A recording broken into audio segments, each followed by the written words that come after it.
It was a beautiful morning on the island of Sodor. Thomas the Tank Engine's blue paint sparkled in the sunshine as he puffed happily along his branch line with Annie and Clarabelle. He was feeling very pleased with himself.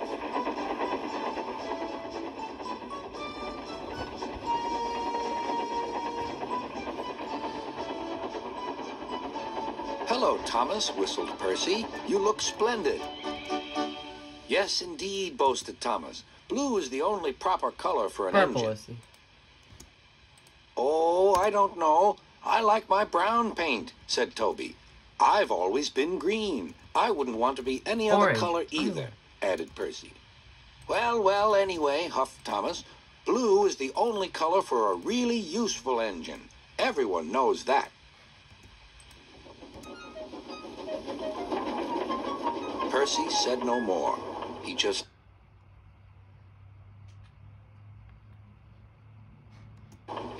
grinned at Toby.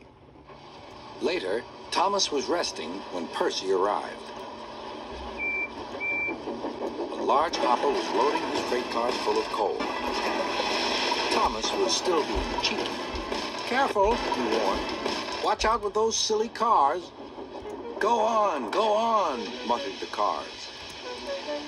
"And by the way," went on Thomas, "those buffers don't look very safe to me." The last load poured down. "Help, help!" cried Thomas. "Get me out!" Percy was worried, but he couldn't help laughing. Thomas's smart blue paint was covered in coal dust from smokebox to bunker.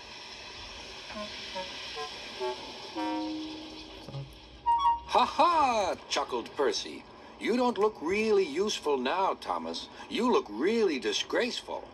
"I'm not disgraceful," choked Thomas. "You did that on purpose. Get me out."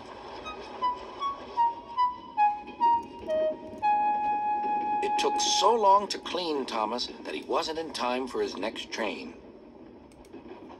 Toby had to take Annie and Clarabelle. "Poor Thomas," whispered Annie to Clarabelle. They were most upset.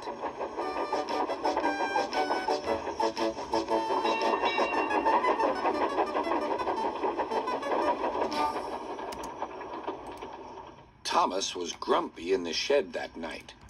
Toby thought it a great joke, but Percy was cross with Thomas for thinking he had made his paint dirty on purpose. Fancy a really useful blue engine like Thomas becoming a disgrace to Sir Topham Hatt's railway. Next day, Thomas was feeling more cheerful as he watched Percy bring his cars from the junction. The cars were heavy and Percy was tired.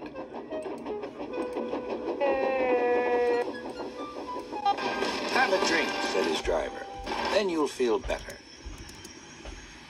The water column stood at the end of the siding with the unsafe buffers. Suddenly, Percy found that he couldn't stop. The buffers didn't stop him either. "Oh!" wailed Percy. "Help!" The buffers were broken, and Percy was wheel-deep in coal. It was time for Thomas to leave. He had seen everything.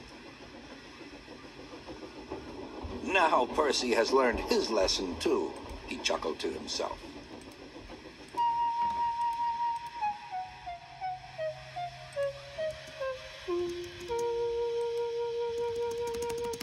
That night, the two engines made up their quarrel. "I didn't cause your accident on purpose, Thomas," whispered Percy. "You do know that, don't you?"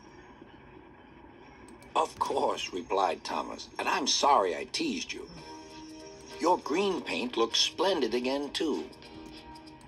In future, we'll both be more careful of coal."